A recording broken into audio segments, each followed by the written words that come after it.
Так, саламатсыздарбы окуучулар. Бизде бүгүнкү темабыз кыргыз тили боюнча аналогиялар.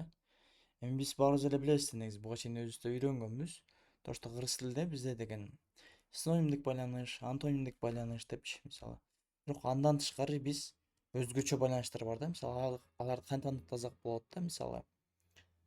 Биринчиден биз сүйлөм түзүүгө аракет кылалы да, келгиле.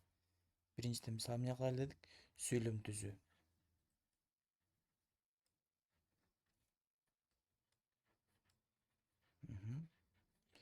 Сүйлөм түзүү. Мисалы бул жактан карасаңар, математика сандарга мисалы сүйлөм түзөлү да. Мисалы математика деген эмне? Бул математика илими. Математика илими сандар менен эмне кылат? Сандарды изилдейт. Же сандар жөнүндө илим да, мисалы. Эми кийинкилерден баштайлы, мисалы музыка. Музыка бул илимби? Мисалы биринчи эң акырынан баштай берели. Илимби? Албетте музыка илим эмес. Эми карайлы кийинкисинен. Илим бул илим. Мындайча айтканда, математика эмне? Илимдин арасынан эмне? Тагыраак бир бөлүгүн айтканда, илим деп бул жактан жалпылап коюп бир да. Демек, бул вариантта туура келбейт. Искусство илими түстөрдү изилдейт дейт. Негизи искусство да илим болуп атат, Илим болуп атат дагы эмне? Бул варианттагы туура келбей калат. Эми аралы грамматика илими бизде деген эмне кылат? Сөздөрдү изилдейт, Кийинкисине карайлы. Бүтүн бөлүк боюнча баарыбыз эле билебиз, мисалы кресло эмерек, то есть жалпы айтылган, мисалы мындайча айтканда, бүтүн бөлүк дедим да. Жалпы жана тагыраак айтканда, мындайча айтканда, эмеректин ичинин дагы видтери бар да, мисалычы. Бир видтерди айткан эмес, эмне кылган? Бул креслонун так өзүн айтып койгон да. Ушул нерсени ойлош керек да, мисалы. Жалпы бир витти айта турган болсо, анын ичинен дагы бир витти айтат, анан кийин бунун ичинен так бир нерсени айтып коюшу мүмкүн да. Кээде ортодо шакты калтырып туруп эле эмне? Так бир нерсени айтып коет да. Бирок бизде эмне экен? Экинчи шак экен да. Жалпы бир нерсени айткан, ичинен так айтылган да, кресло деп турчу. Бул мындай карайт экенбиз тескеринен. Жемиш. Жазар. Алма жемиштин бир түрү. Бул туура келет экен. Ит жаныбардын бир түрү. Бул да туура. Пальто кийимдин бир түрү. Ал эми бул жакта орун жайы алмашып калган. Учак унаанын бир түрү. Буга тиешелүү болуш керек болчу да, негизи тескеринен болуп калган. Ошол нерседен этият болобуз да. Кээде баары тең туура келе жатат экен, анан кийин бул бир аз башкача болгон үчүн ушул туура деп ойлоп алышат да, жок. Орун жайда туура болуш керек да, байланыш боюнча. Эми карайбыз, баары тең туура келди. Эми бул жактан экинчи негизги кароочу нерсе бул жакта. Бул адам колу менен жасалдыбы?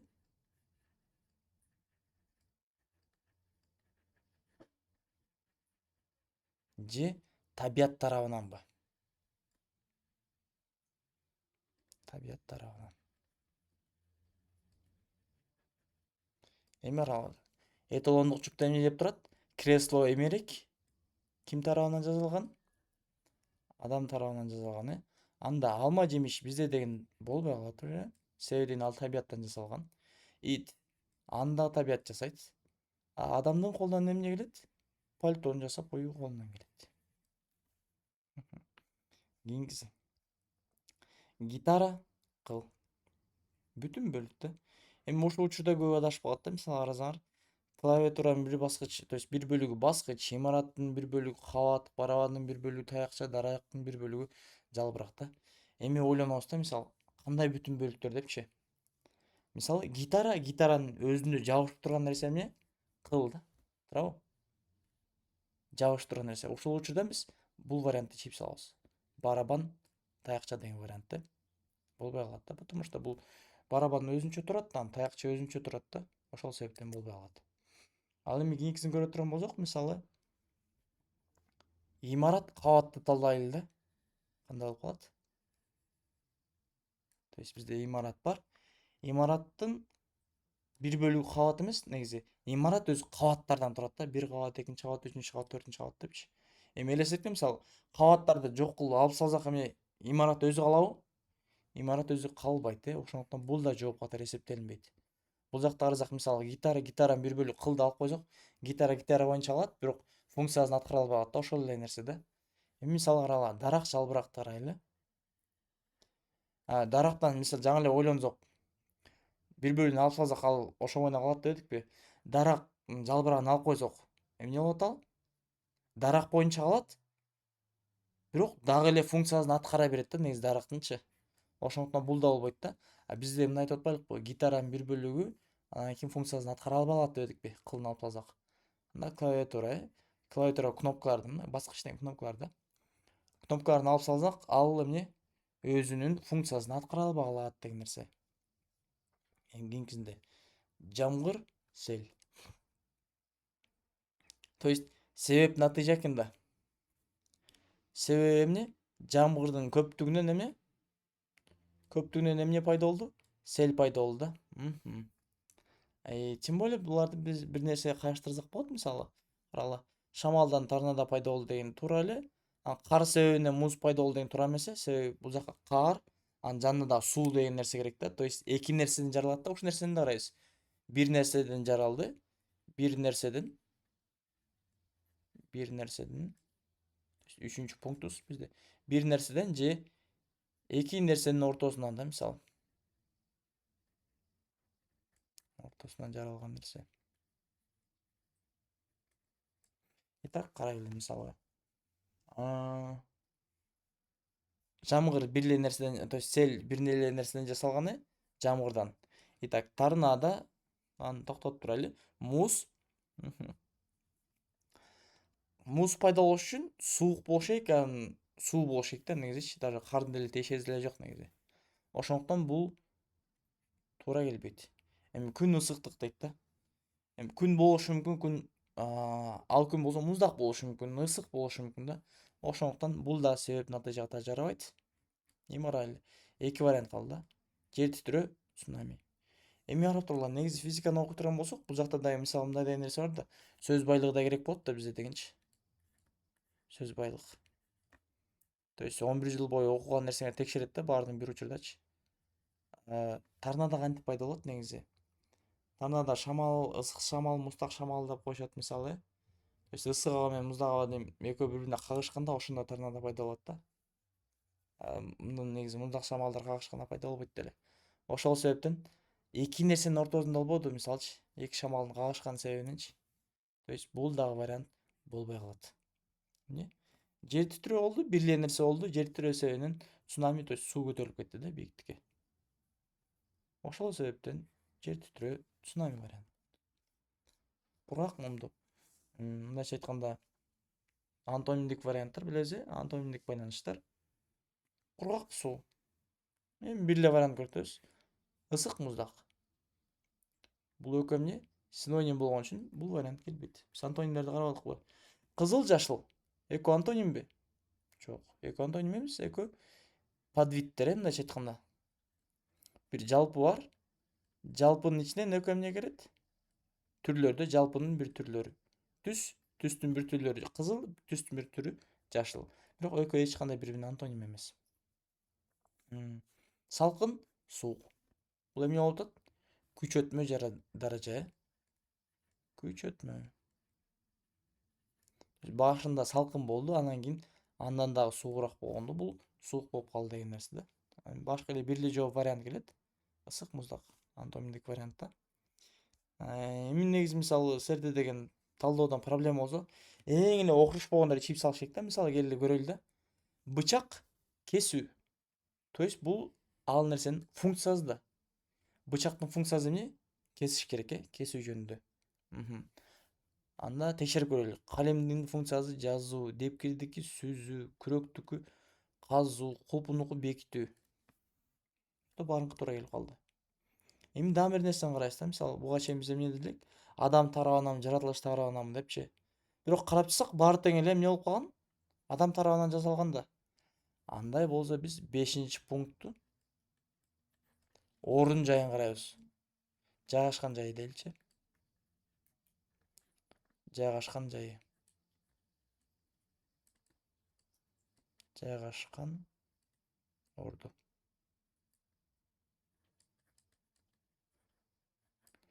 Мындайча айтканда, бычак кайда жайгашкан? Кухняда жайгашкан негизи. Обычно негизинен мисалы кухняда жайгашат да. Калем кайсы жакта жайгашкан? Библиотекада, окуу жайларда, мектепте мисалы. Бул болбой калды. Бул кухняда жайгашкан эмес. Депкирчи кухняда жайгашкан. Мисалы депкирди баарыбыз эле билебиз, мисалы. Пловторду сузуп алат го, мондай бир чоң ашка окшогондай болуп турат го. Анан чекиттери бар да.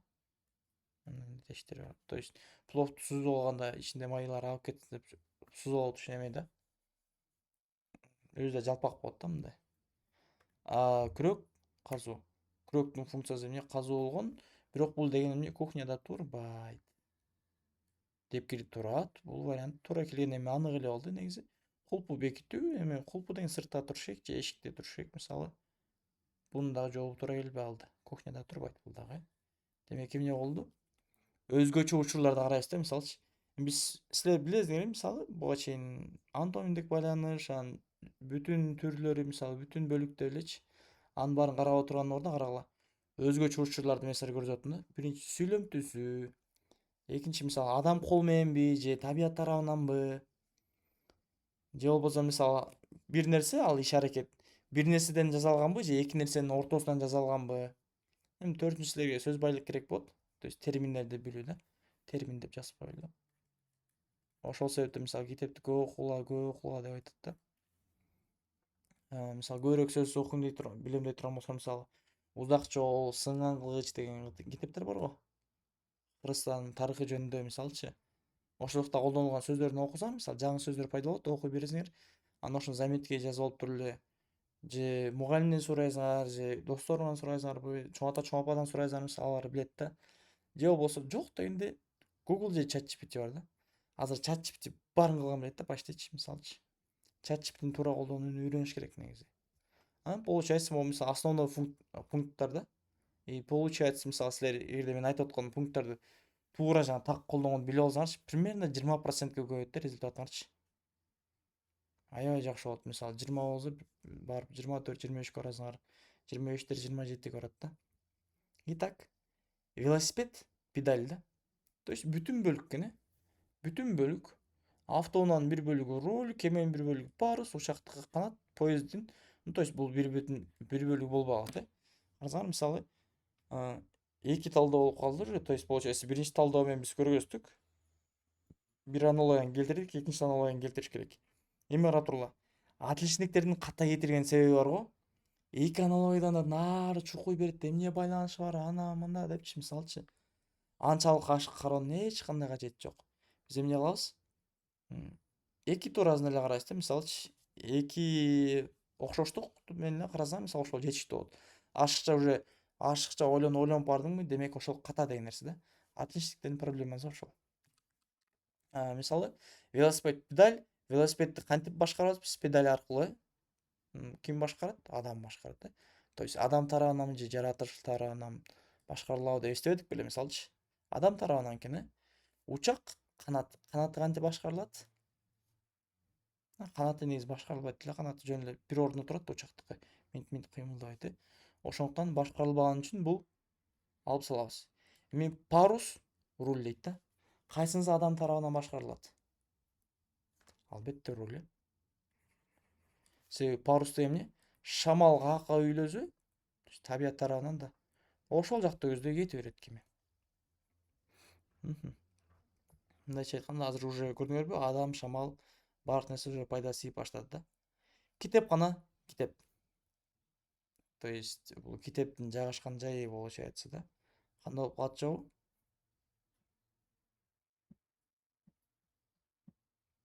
Да. Мындай да. Китепканада жайгашканы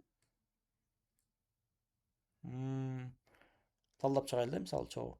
Дарак паркта жайгашкан тоже правильно да. Сүрөт музейде жайгашкан тоже правильно. Спорт стадиондо болот, дагы туура. Кум пляжда болот, туура. Так, эми баары тең туура келип калды, мисалы. Эми адам тарабынан жасалганбы? Же жаратылыш тарабынан жасалганбы карап коелу да, мисалычы. Так, бул жаратылыш тарабынан жасалган. кетти. Кумда жаратылыштагандан кетти. И музей сүрөт, анан стадион спортта. Эми дагы бир аябай катуу карай турган нерсебиз, эми 6-пункт болсо, бул абстрактуу жана конкреттүү деген нерселерди карашыбыз керек. Абстрактуу деген нерсе эмне болуп калат бул? Бул абстрактуу деген эмоциялар, мисалы, эмоция, иш аракет деген нерселер да. Ал эми конкреттүү деген нерсе эмне болуп калат? Конкреттүү. Мындайча айтканда, бул кол менен кармай алабыз деген нерсе. Абстрактуу кол менен кармай албайбыз, көз менен көрө албайбыз. Бирок аны кылсак болот, сезсек болот да. Бирок конкреттүү нерсе бул кол менен кармайбыз, көз менен көрөбүз деген нерсе да. Итак, давайте смотрите. Стадион спортту кол менен кармай албайсыз, ошондуктан бул вариант катары болбойт дагы. Ошондон музей сүрөт деген жооп болот. Кийинкиси. Ушул жактан бир аз этият болуш керек, бир аз кыйыныраак болот. Аны талдап көрөлү. Кыш кар, жай күн, күз жалбырак, жаз гүл, түн жылдыз дейт э.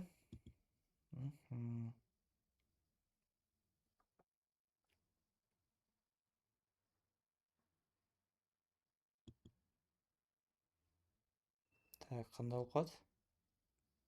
Кыш кар. Кар кышында пайда болот же кар кышка тиешелүү деген сыяктуу бир сүйлөм түзсөк болот да. Күн дейли эми, кийинкисин мисалы. Кар кышка тиешелүү. Кыш менен кар мисалы символикалык жактан талдайлы да. Символика боюнча кар кышты элестетирет да, мисалчы. Кыштын символикасы кар дейли да. Ушундай сүйлөм түзөлү. Эми жайдын символикасы күнбү? Элестетип, мисалы жай дегенде күндү элестетебизби? Күн элестетпейбиз, негизи ысыктыкты элестетебиз да. То есть күндү көргөндө биз жайды элестетпейбиз да. Негизи күн эмне болот? 4 мезгилде тең бар да, кышында, жазында, күзүндө деле бар да. То есть бардык эле айларга тиешелүү. Жалбырак бир гана күзгө тиешелүүбү? Албетте жок э. Албетте бир гана күзгө тиешелүү эмес да ал. Жазында бар, жайында бар. Күзүндө жалбырак наоборот түшөт да. Так. Эми карасаңар, түн. Эми көбүңөр мисалы карасаңар, жаз гүл вариант болбойт дагы. Типа себебин дагы ойлойсуңар да. Гүл деген жайында да чыга берет да деп турупчу. Ошондуктан жооп көп эмне деп салат? Түн, жылдыз деп салышат. Бирок жооп ката. Себеби жылдыз бир гана түндө эмес да, мисалы астрономияны билгендер жакшы билет да, мисалы жооп бере алат. Себеби жылдыз бир гана түндө пайда болбойт да. Күнүз деле бар аларчы. Өз ордунда эле турушат. Болгону күндүн жарыктыгынан барбы бизге көрүнбөй калат да. Алардын жарыгын басып коет дагы, эмне асман көкмө көрүнүп калат. Бирок жылдыздар өз ордунда эле турат.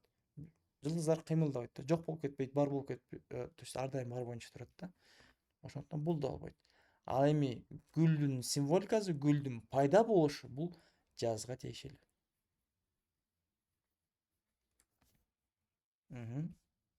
Кийинкиси.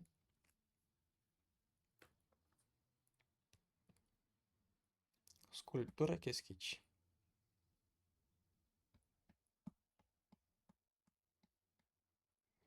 Мына кээ туура жооп бериптир. Мында болуп калат да. Могул нерсени колдоныш керек. Негизги деген нерсе да. Негизги же жардамчы, мисалы 7-пункт. Негизги жардамчы сөздөр да. Же жардамчы деген нерсе да. Кошумча десек болобу же? Кошумча дейличи. Кошумча эмес, кандай болуп калат? Основной и вспомогательный деген нерсе болуп калат, жардамчы да. Ой. Жардамчы. Же экинчи аспап дей турган болсокчу, мисалчы деген жардамчы сөздөрдү, мисалчы сөздөрдү, жардамчы сөздөрдү колдонсок. Мисалы скульптурада кескич бар го, кескич деген мисалы мондай бычак болот да, көрдүңөр беле же уктуңар беле? Эмгектен 4-класста китепте ушундай бир бычактын сүрөтү бар да, мисалчы. Мондай бычак болот да. Мастерокко окшош да. Эми жигиттер билишпейт экен мастерок эмне экенинчи. алып туруп эле немени чаптайт го, бирок анын башы, мастероктун башы чоң боло турган болсо, муку ичке эле болот мисалычы. Мастероктун башы мондай калың да. Бунуку негизи мынча ичке эле болот. Курчук болот. Эми аябай курч эмес, бирок эми топурак кезе турган, лай кезе тургандай да. Негизги аспабы кескич да, негизи скульптурада. Эми карагыла. Живописте негизги аспап кисть. Катчылыкта негизги аспап калемби. Тамак жасоодо бычак, бабачылыкта күрөк. Мындайча айтканда бардыгы туура келип калды.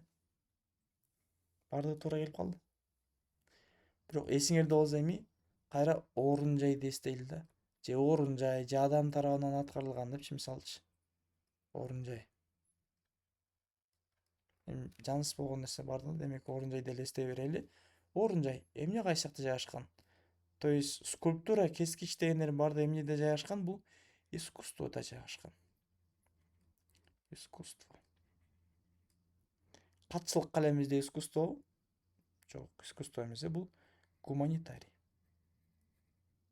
Тамак жасоо искусствобу бул? Искусство эмес, бул навык деп койдук, бул эмне? Багбанчылык бул искусствобу? Жок, бул деген профессия. Бизде искусство, живопись болуп калат,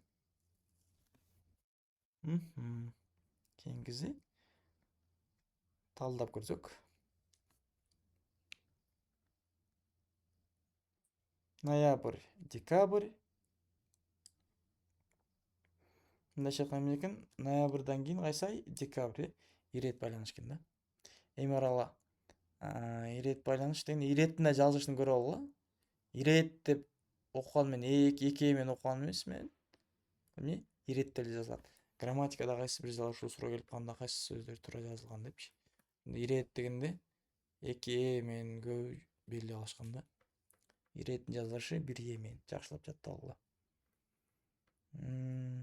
Ноябрдан кийин декабрь, чак түштөн кийин эрте таңбы. Болбойт, бул 12:00 болсо, бул 6:00 да примерно. Бизде эмне? Бул жакта өздөй атташ керек да, бул тескериден кетип атпайбы? Болбой калды.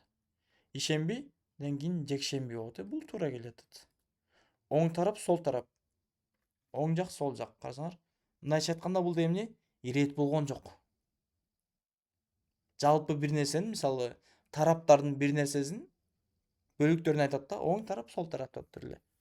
Мисалы, жалпы бир нерсе бар, бир тарап бар. Анан жалпы тарапты эки эле берип койгондо, оң тарап, сол тарап деп турчу. Бул келбейт. Бүтүн бөлүк мындайча айтканда. Түндүк түштүк да ошондой да. Бир багыттар бар. Түндүк түштүк деп тур эле. Бул очередь айтылган жок да, ирет айтылган жок, Бул эмне деп айтып койгон болгону? Бүтүндүн бир бөлүктөрүн айтышканда, бул түндүк бөлүгү, түштүк бөлүгү деп тур эле. Ошондуктан бул да келбеди, эмне? Бир эле вариант келди. Ишемби, жекшемби деген.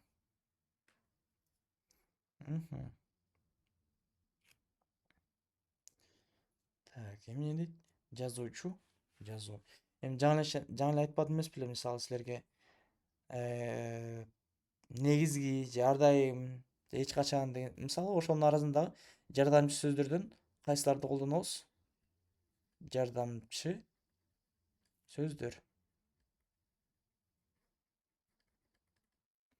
Мисалы мындайлар бар да. Ар дайым,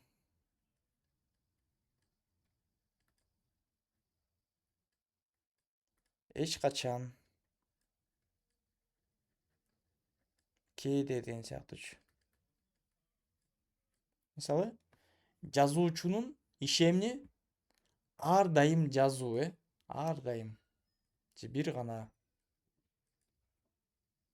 Эми мындай өзүңөр сөздөрдү эле уже карап таба берсеңер болот. Мисалы, бир гана. Ар дайым же бир гана жазуу. Музыканттын иши бир гана ырдообу же болбосо ар дайым жазуубу? Жок, музыкант бир гана ырдабайт да. Ал жактан комуз черткени бар, гитара черткени бар, добул басып урганы бар да. Жазуучунун бир гана жазуу эле иши бар, башка иши жок. Жазуучу ырдабайт, жазуучу төкмө төкпөйт, мисалы, ал жазуучу жазат болгону.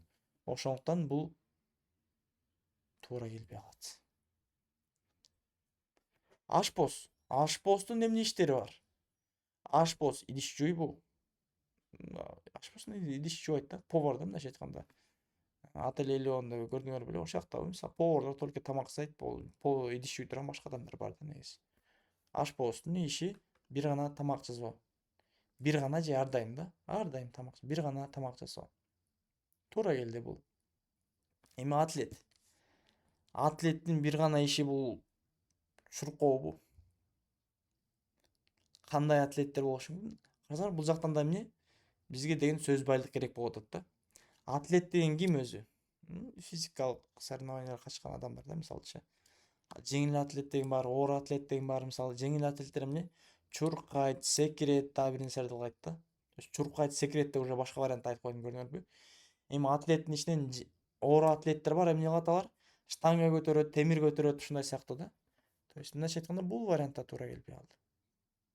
Эми маляр. Маляр деген ким? Негизи сөзүн да майда түшүнүш керек да. Бул тамды имарат тактаган адам деп коелучу. Имаратты сырдаган адам дейм, э. Сырдаган деген сөздү баарыбыз эле түшүнөбүзбү? Айткан боёйт го мисалычы. Ошол адам да, боёгон адам да. Эми малярдын иши сүрөт тартуу. Жок, эч кандай болбойт. Мындайча маляр эч качан сүрөт тартпайт да. Бир гана сырдайт да. Бизде жооп эмне болду? Ашпоз. Эми бул аналогиядан эмнени түшүндүк? Кандай таянак бар? Кээде бир гана, ар дайым, эч качан деген сөздөрдү колдонсок, мисалы жардамчы сөздөрдүчү. Же негизги, жардамчы деген сыяктуучу, мисалычы. Второстепенный да, мисалы жардамчы дегенде второстепенный деген сөз да орусчадан жакшыраак которулат да. Ошол себептен мисалы орус класстардыкы, скорее всего, мисалы немени көбүрөөк алат да. Былтыркы жылы көрдүңөр го, золотой сертификат. Анча 50 адам золотой сертификат орус классынан алса, кыргыз классынан бирөө эле алды да. Себеби дегенде орусчада мисалы жакшыраак маалыматтарды берүү жеңил да. Мисалы жардамчы второстепенный деген эмне кантип айтсак болот да. Кыргызчага мисалы эмне анча маанилүү эмес деген сыяктуу болуп калат да. Ошондуктан туура эмес болуп калат да. Маани которуштары. Кийинкисин көрөлү. Билим, мектеп. Эми баарыбыз түшүнүп турабыз, кандай сүйлөм түздүк? Билим мектепте өтүлөт депчи. Билим мектепте жайгашкан деп. Орун жайы, то есть нерсе жана анын орду. Биз билим мектепте жайгашканын билебиз.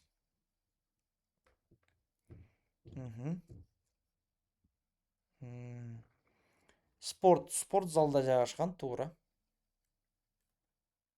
Тамак ашканада жайгашкан, ал да туура келди. Окуучу класста жайгашкан деле туура дей берсек болобу, э? Куралдагы устаканада жайгашкан. Карасаңар, биз деген кайсыл гана вариант менен талдабайлы, баары да туура келди. Бирок айтпадымбы, мен силерге мисалы азыр жаңы эле айттым го. Мен айткан жаңы эмес, өзгөчө байланыштарды жакшылап жаттап алсаңар, колдонууду үйрөнүп алсаңар, анда бул жактан эч проблемасыз уже бул жактан 20% кошосуңар депчи. Мисалы билим мектептерин окуучулар билбей талдап кайсы болушу мүмкүн? Экөө тең мектепке чейин эле окуучу курал талдап салыш, то есть окуучу класс тандап салышы мүмкүн да. Класс, мектеп бирдей болуп атпайбы депчи. Бирок эмне? Эми ушулардын арасынан орун жайлар баардыгы бирдей эле болду да, мисалчы. Абстрактуу жана конкреттүүнү караш керек.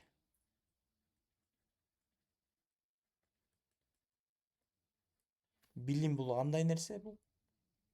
Абстрактуу нерсе. То есть кол менен кармалбайбыз да. Спорт кол менен кармалбайбыз. Тамакты кармай алабыз, окуучуну кармай алабыз, куралды кармай алабыз. Демек жооп эмне болуп калды? Спорт залы.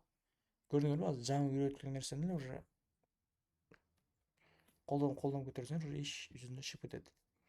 Эми бул жактан кызыктуу суроо болуп калды. Мисалы көк океан.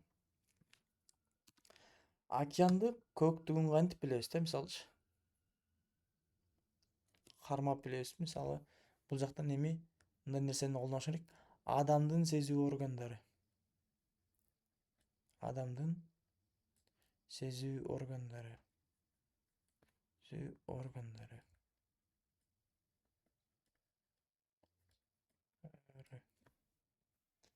Мисалы көрүү, кармоо, Житто угуу деген сыяктуучу, мисалычы. Сезүү, житто угуу, сезүү. Эми сезүү органдарды канча бар, мисалы көрүү, угуу, життоо, мисалы андан кийин орун жайларды аныктоо деген сыяктуу нерселер бар да, сезүү органдарынан. Көк океан боло турган болсо, океандын көктүн кантип сезебиз биз? Көз менен көрүп сезебиз да, чагылышкан үчүн, мисалы. Эми асмандан күн тийип, күндүн чагылышканына себебинен бизге тең көк болуп көрүнөт да. Негизи океан өзү көк эмес да, бирок кол менен кармап көрсөк, ал көк эмес. Ал түссүз. Эмгере келе көрөлү. Көк асман. Асман көкпү негизи? Көз менен көрүп көк дейбиз, бирок негизи асман эме? Караңгы да, өң жок, түссүз. Күн болбосо эле, мисалы күн тийишкен үчүн, чагылышкан үчүн бизге көк болуп көрүнөт да. Күнүн себебинен, мисалы кайсы бир частицалардан өткөн үчүн көк болуп, мисалы физиканы үйрөнгөндөр болсо билет аны, призманы өткөндөр болсо. Бул туура экен да, мисалы асман өзү түссүз, бирок күндүн чагылышынан улам бизге эмне? Асман көк болуп көрүнөт. Эми түс көк дейт да. Бул экөө кандай байланыш болуп калды? Сүйлөм түзө албайбыз да, мисалы түс өзү түссүз болгон үчүн деп айта албайбыз да. Биз океан өзү түссүз болгон үчүн бирок деген күнүн чагылышынан деп айта албайбыз да. Мындайча айтканда бул да болбой калат. Бул бой болуп калат негизи. Бул көк түстүн бир түрүнө кирет. Кийинкисинде карасаңар боек. Көк дагы боектун бир түрүнө кирет. Ошон үчүн туура болуп калат да. Эми чөп. Көк чөп дейт. Чөптү карасак, ал эмне? Түссүз эмес, кандай болуп калат ал? Жашыл чөп да, бирок бул өтмө маанини колдонуп койду. Бул жака мындайча айтканда, өтмө маани дегенде бул кийинки сабактарда биз кыргыз тилинен өтөбүз. Өтмө маани эмне экенинчи. Мындайча айтканда, көк чөп деп айтабыз, бирок негизи өзү көк эмес, бирок мааниси боюнча эмне? Быш элек же даяр эмес деген нерсе да. Ошол көк чөп деп айтылат да. Жооп айтмакчы, бир эле вариант келди. Көк асман деген нерсе. Кийинкисинде амфибия, бака. Амфибия, бака дегенибиз бизде деген амфибиянын бир түрү бака да. То есть амфибия дегенде биз деген биологияны үйрөнүп өткөнбүз. Мындайча айтпадымбы жана башындачы? ОРТ деген бизде деген 11 жыл окуган билимибизди текшерет деп турчу. Бир гана кыргыз тилди, бир гана математиканы текшерет, алардын арасында эмнени текшерип атат? Биологияны текшерип кетти, географияны текшерип кетти, физиканы текшерип кетти, астрономияны текшерип кетти да, мисалычы. Эми арасында химияны да текшерип кетиши мүмкүн. Мисалы амфибия, анан бака. Так, амфибия деген эмне? Билгендериз бар, билбегендер бар. Бул амфибия сөз байлык керек буну билүү үчүн. Бул нымдуулукта жашоочу эмне? Нымдуулукта жашоочу жандыктар да. То есть бака чындап эле нымдуулукта жашайт. Эми жалпы жана түрү болуп калат да. Жалпылап айтканда амфибия, алардын бир түрү бака да. Эми рептилия дегендер эмне? Рептилия. Негизи тескеринен айтып болдум окшойт. Амфибия наоборот сууда жашоочулар кой. Сууда жашоочулар. Сууда жашоочулар. Сууда жана куракта жашоочулар. Ал эми болсо рептилия болсо нымдуулукта жашоочулар.